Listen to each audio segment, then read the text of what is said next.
Before we dive into the main topic, please take a moment to subscribe, turn on the notification bell like this podcast, and leave a comment to support the channel. Your engagement truly helps. It really does. Hello, everyone. Welcome back to our deep dive. Today, we're doing something a little different. Usually, we talk pretty fast. We do. We jump into topics at full speed. Exactly. But today, we are going to slow down. We have a special mission for you. We want to help you understand a very important global issue, but, well, we want to do it using clear, simple English. That's right. We know many of you are learning English. You might be at an A1 or an A2 level just starting out. So today, we are going to be your guides. We will speak slowly. We will make sure every word is very clear. And our goal is to help you learn some new vocabulary while we look at a serious topic. We want to make sure you understand every part of what this source is telling us. The source we have in front of us today is a document. It is titled, The Cost of Freedom. The Cost of Freedom. That's a very heavy title. It sounds quite serious. It is very serious. This text focuses on the country of Iran and the situation there right now. It paints a picture of the people, the government, and the struggles they face. And it uses very strong language, which is interesting. It's emotional. But it also gives us, some facts about what is happening. I have it right here. It starts by calling Iran a land of ancient beauty and brilliant minds. Let's just pause on that for a moment. Ancient. Right. Ancient just means very, very old. Like thousands of years old. Exactly. And brilliant minds. Well, that means very smart people, intelligent people. So you have this idea of a beautiful country with smart, creative people. But the text says that right now there is a deep struggle happening. That's our mission today. We're going to unpack this text. We'll look at the strong words. We will explain the difficult vocabulary, and we will try to understand what the source is telling us about the protests in Iran. And it's important to say, for you listening, that the language in this text is, well, it's very political. It uses phrases like killing machine. It does. So our job here is to be neutral. We are not giving our political opinion. We are simply analyzing what the text says. We're looking at how the author describes the situation. Okay, let's begin with the first segment. The text describes a conflict, a big fight between the people of Iran and their government. And to help us understand this conflict, the text uses a very specific word to describe the government. That word is tyranny. Tyranny? That sounds like a big word. How do you spell that? It's Tyranny. Tyranny. Okay, so what does tyranny mean in simple English? I can explain. Tyranny is a noun. It describes a type of government, but it's a bad type of government. It means the rule is very cruel and oppressive. Oppressive. When you say oppressive, do you mean they control people too much? Yes, that's a great way to put it. Imagine a leader who has all the power. The people have no freedom. The leader uses power to hurt people, not to help them. That whole system, that is a tyranny. I see. So this text is calling the government in Iran a tyranny. It's the author's way of saying it is cruel and unfair. Exactly. And the text connects this tyranny to terrible violence. It uses a very important phrase here. It says the violence is state-sanctioned. State-sanctioned. Okay, two words. State, that's the government, isn't it? That's right. The state is the government. And the word sanctioned, well, that means it's allowed, it's permitted. The government says it's okay. So if violence is state-sanctioned, it means the government is giving permission for it to happen. Yes, that is exactly what it means. It's not an accident. It's part of the plan, according to this text. That's a very frightening idea. The text even calls the regime a killing machine that uses lethal force. What about that word lethal? Lethal is an adjective, and it means deadly. If something is lethal, it is meant to kill. So not just to stop someone, but to end their life. Correct. And the text says this lethal force is used to silence dissent. Dissent is when you disagree.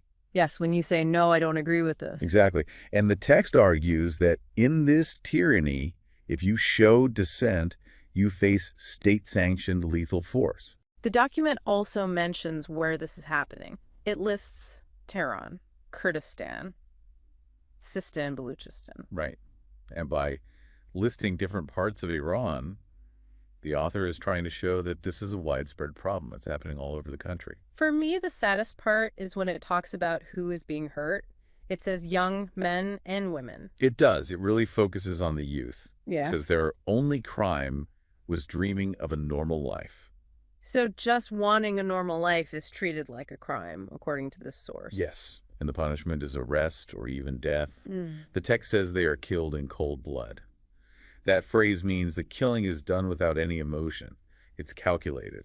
So we have this picture of a violent struggle, but the problem isn't just about violence, it's also about, well, money. That's right. And that brings us to the next big problem in the text, the economic crisis.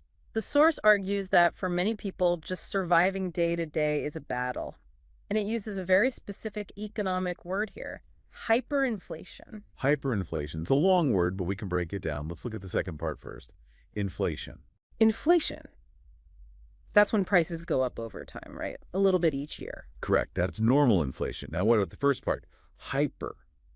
Hyper means extreme or very, very fast. So hyperinflation means prices are going up very, very fast. Exactly. It's inflation that is completely out of control.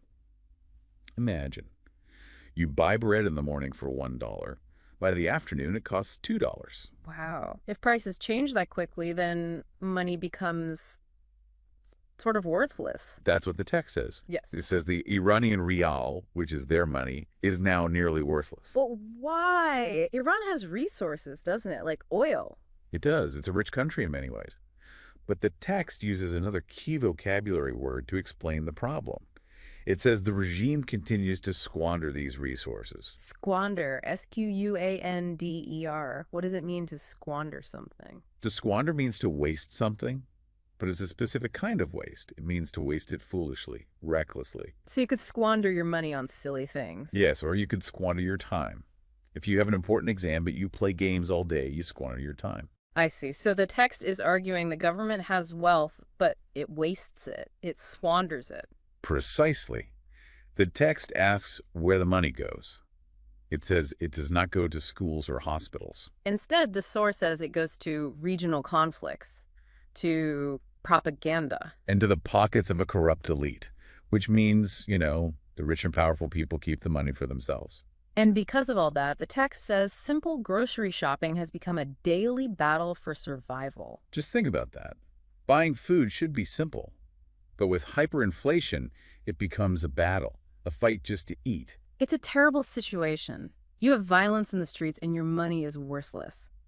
And this leads to the next big problem the text mentions. Yes, the human cost. The text calls it the brain drain. Brain drain. I've heard that phrase. It sounds a little strange. It does, but it's a very serious idea. Let's break it down. Brain refers to smart, educated people. And drain, well, like water draining from a sink. It means flowing away. So the brain drain is when all the smart people flow out of the country. Exactly. It's when doctors, engineers, artists, and scientists leave their home because life is too difficult. The text also uses another word for this. It calls it an exodus. Exodus. That's a powerful word. It is. It means a very large number of people all leaving at the same time. And who exactly is leaving, according to the source? The text lists them. Doctors, engineers, artists, and elite students. The brightest minds in the country. And why? The text says, this migration is not a choice, it is a flight for survival. A flight for survival. They feel they have to run away to be safe, to have a future. There's another word the text uses to explain this feeling. It describes a suffocating atmosphere. Yes, suffocating. That's our next key word. It can have two meanings. The physical meaning is when you can't breathe. Okay, like there's smoke in a room. Right. But there's also an emotional meaning. It's when you feel trapped. You have no freedom. It's like something heavy is on your chest. So the text is saying the oppression feels so heavy that people feel like they can't breathe. Yes. A suffocating atmosphere. Yeah. And because of that, the best people, the brain drain, are leaving. And this is so damaging for the future of the country. The text says it's being stripped of the very people who could rebuild it. Imagine that. If all the doctors and engineers leave, who will build the hospitals and schools of the future? The source says the government kills hope. And when people lose hope, they leave. That's the real tragedy of the brain drain. It hurts a country for a very, very long time. This is all very difficult to hear. We've talked about tyranny, hyperinflation, the exodus of people, but the text, it doesn't end there. No, it doesn't. The final part is about resistance and hope.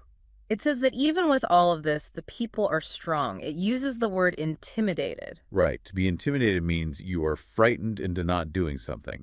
Someone stronger than you makes you feel scared. So the government tries to intimidate people to stop them from protesting. Exactly. But the text says the people refuse to be intimidated. They refuse to be scared, even with the shadow of the gallows. The gallows, that's the place where people are executed. It's a symbol of death. So even with the threat of death, the people are not stopping.